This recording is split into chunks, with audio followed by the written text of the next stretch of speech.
Hello दोस्तों, आज Lucent में हम लोग पढ़ेंगे भक्ति आंदोलन। कुल 60 प्रश्न हैं। पहला प्रश्न आइए देखते हैं। पहला प्रश्न है सूची 1 सूची 2 के साथ सुलिमित कीजिए। सूची 1 में आचार, सूची 2 में मत विचारधारावाद। तो रामानुज आचार्य का एक विशिष्टाद्वैतवाद, निम्बार्क आचार्य का द्वैताद्वैत भेदा भेद, मध्य आचार्य का द्वैत, विष्णु स्वामी का शुद्धाद्वैत। इसका आंसर है ए।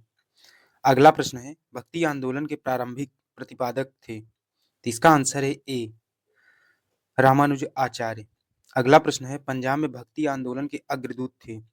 इसका आंसर है ए, नानक। अगला प्रश्न है भक्ति आंदोलन को दक्षिण भारत से लाकर उत्तर भारत तक प्रचारित करने का श्रेय किसे दिया जाता है। इसका आंसर है सी, रामानंद। अगला प्रश्न है महाराष्ट्र में भक्ति संप्रदाय निम्नलिखित में से किसकी शिक्षाओं द्वारा फैला था। तो इसका आंसर है बी, संत ज्ञानेश्वर। अगला प्रश्न है अगला प्रश्न है कबीर के गुरु कौन थे। तो इसका आंसर है बी, रामानंद। इसका आंसर है बी, रामानंद। अगला प्रश्न है संत कबीर का जन्म कहाँ हुआ था। तो इसका आंसर है बी, मगहर, वाराणसी। अगला प्रश्न है निम्नलिखित में से कौन सा से वाक्य दक्षिण भारत के भक्ति आंदोलन के संदर्भ में सत्य है। इसका आंसर है बी, 1 व 3। इसका नेतृत्व कई लोकप्रिय संतों द्वारा किया गया था। इसने जाति व्यवस्था का विरोध किया था। अगला प्रश्न है चैतन्य महाप्रभु किस संप्रदाय से जुड़े थे। इसका आंसर है सी, गोंडी संप्रदाय। अगला प्रश्न है पुष्टि मार्ग के दर्शन की स्थापना किसने की। इसका आंसर है डी, वल्लभाचार्य। अगला प्रश्न अगला प्रश्न है किस संत ने ईश्वर को अपने पास अनुभव करने के लिए नित्य व गीतों कीर्तन को माध्यम बनाया। तो इसका आंसर है डी, चैतन्य महाप्रभु। अगला प्रश्न है अद्वैतवाद के सिद्धांत के प्रतिपादक कौन थे। तो इसका आंसर है बी, शंकराचार्य। अगला प्रश्न है अगला प्रश्न है निम्न संतों का काल क्रमानुसार व्यवस्थित कूट में उत्तर दें। इसका आंसर है ए, 1 2 3 4 कबीर, फिर नानक, फिर उसके बाद चैतन्य, फिर तुलसीदास। अगला प्रश्न है गीत गोविंद के रचयिता। इसका आंसर है बी, जयदेव। अगला प्रश्न भक्ति आंदोलन के दौरान असम में किसने इस आंदोलन का प्रतिनिधित्व किया। इसका आंसर है ए, शंकरदेव। अगला प्रश्न है गुरु नानक का धर्म उपदेश है। इसका आंसर है मानव बंधुत्व का। इसका आंसर है ए। अगला प्रश्न है सूची 1 सूची 2 के साथ सुलेमित कीजिए। सूची 1 में शंकराचार्य द्वारा स्थापित मठ, सूची 2 में स्थल। आइए देखते हैं इसका आंसर क्या है। सिंगेरी पीठ मैसूर कर्नाटक, गोवर्धन पीठ पुरी उड़ीसा, ज्योतिषी पीठ बद्रीनाथ, शारदा पीठ द्वारिका गुजरात। इसका आंसर है ए। अगला प्रश्न है सूची 1 सूची 2 के साथ सुलिमित कीजिए। आइए देखते हैं इसका आंसर क्या है। सूची 1 में संतों के नाम, सूची 2 में संत के कार्य क्षेत्र। वल्लभाचार्य उत्तर प्रदेश राजस्थान, चैतन्य महाप्रभु बंगाल, मीराबाई राजस्थान, नामदेव महाराष्ट्र। इसका आंसर है ए। अगला प्रश्न है निम्नलिखित में से किस भाषा को लोकप्रिय बनाने में कवि चंडीदास का योगदान है। इसका आंसर है ए, बंगाली। अगला प्रश्न है सूची 1 सूची 2 के साथ सुलेमित कीजिए। सूची 1 में संत कवि, सूची 2 में उनकी रचनाओं की भाषा। तो आइए देखते हैं इसका आंसर क्या है। मीराबाई हिंदी, त्यागराज तेलुगु, चंडीदास बंगला और पुरंदरदास कन्नड़। इसका आंसर है ए। अगला प्रश्न भक्ति को दार्शनिक आधार पर प्रदान करने वाले प्रथम आचार्य थे। इसका आंसर है ए, रामानुज आचार्य। अगला प्रश्न है महापुरुषी धर्म एक शरण संप्रदाय के संस्थापक थे। इसका आंसर है डी, शंकरदेव। अगला प्रश्न है शंकराचार्य का जन्म 7 से 88 ईस्वी में केरल के किस गांव में हुआ। इसका आंसर है ए, कलाडी। अगला प्रश्न है सभी भक्ति संतों के मध्य एक समान विशेषता थी कि उन्होंने। इसका आंसर है ए। अगला प्रश्न है, सभी भक्तों के संत के मध्य एक समान विशेषता थी कि उन्होंने।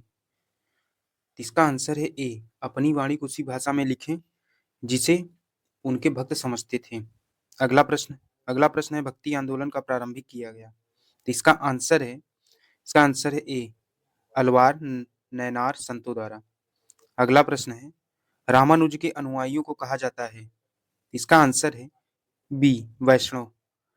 अगला प्रश्न है, आदि शंकर जो बाद में शंकराचार्य बने, उनका जन्म हुआ था। तो इसका आंसर है डी, केरल में। अगला प्रश्न है बीजक के रचयिता कौन थे। तो इसका आंसर है बी, कबीर।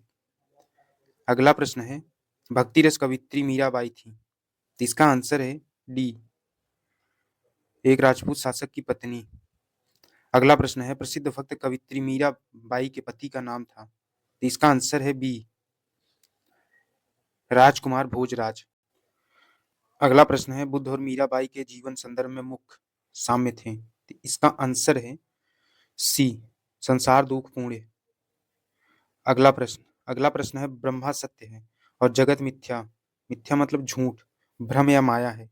यह किसकी उक्ति है। इसका आंसर है ए, शंकराचार्य। अगला प्रश्न है, निम्नलिखित में से किसे कुछ विचारकों ने प्रच्छन्न बौद्ध की संज्ञा दी। तो इसका आंसर है बी, शंकराचार्य। अगला प्रश्न अगला प्रश्न है, रामानुजाचार्य को किस कट्टर शैव मतावलंबी चोल शासक की धमकी के कारण चित्र नापल्ली छोड़कर मैसूर जाना पड़ा। तो इसका आंसर है सी, कुलोत्तुंग फर्स्ट। अगला प्रश्न है, रामानुजाचार्य को होयसल वंश के जैन धर्मावलंबी शासक विटिग को विष्णु धर्मावलंबी बनाने में सफलता मिली। विटिग ने अपना नाम बदलकर क्या रखा। इसका आंसर है ए, विष्णुवर्धन। अगला प्रश्न, किसने भक्ति के क्षेत्र में शूद्रों को भगवत दर्शन व मोक्ष का अधिकार देकर उन्हें इस्लाम धर्म स्वीकार करने से रोका। इसका आंसर है ए, रामानुजाचार्य। अगला प्रश्न है, दक्षिण भारत का वह संत कौन था जिसने अपना अधिकांश जीवन उत्तर भारत में वृंदावन में बिताया। इसका आंसर है बी, निम्बका निम्बार्क आचार्य। अगला प्रश्न है, महाराष्ट्र में विठोबा या विठुल विष्णु का एक नाम आंदोलन का केंद्र था। तो इसका आंसर है ए, पंढरपुर। अगला प्रश्न है, किसने भगवत गीता पर भावार्थ दीपिका नाम से एक बृहद टीका मराठी में लिखे जिसे सामान्यतः ज्ञानेश्वरी के नाम से जाना जाता है। तो इसका आंसर है ए, ज्ञानदेव। अगला प्रश्न है, यदि संस्कृत देवभाषा है, क्या मेरी मातृभाषा मराठी दस्यु भाषा है। यह उक्ति किसकी है। इसका आंसर है बी, एकनाथ। अगला प्रश्न है, भक्त तुकाराम कौन थे, कौन से मुगल सम्राट के समकालीन थे। इसका आंसर है सी, जहांगीर के समकालीन थे। अगला प्रश्न है, निम्नलिखित में से कौन सा एक सही कालानुक्रम है। इसका आंसर है ए, शंकराचार्य, रामानुज, चैतन्य। अगला प्रश्न है, निम्नलिखित में से किस भक्ति संत ने अपने संदेश के प्रचार के लिए सबसे पहले हिंदी का प्रयोग किया। इसका आंसर है सी, रामानंद। अगला प्रश्न है, सूची 1 सूची 2 के सुलिमित कीजिए। सूची 1 के नीचे दिए गए कोड का प्रयोग करते हुए सही उत्तर चुनिए। सूची 1 में संत, सूची 2 में पेशा या व्यवसाय। आइए देखते हैं इसका आंसर क्या है। नामदेव नामदेव नामदेव दर्जी थे। कबीर कबीर जुलाहा थे। रैदास रैदास मोची सेनानाई। इसका आंसर है बी। अगला प्रश्न, शिवाजी के आध्यात्मिक गुरु कौन थे। इसका आंसर है ए, रामदास। अगला प्रश्न है, दास बोध के रचयिता थे। इसका आंसर है सी, रामदास। अगला प्रश्न है, जाति पाति पूछे न कोई, हरि का भजे सो हरि का होई। यह पंक्ति किसकी है। इसका आंसर है ए, रामानंद।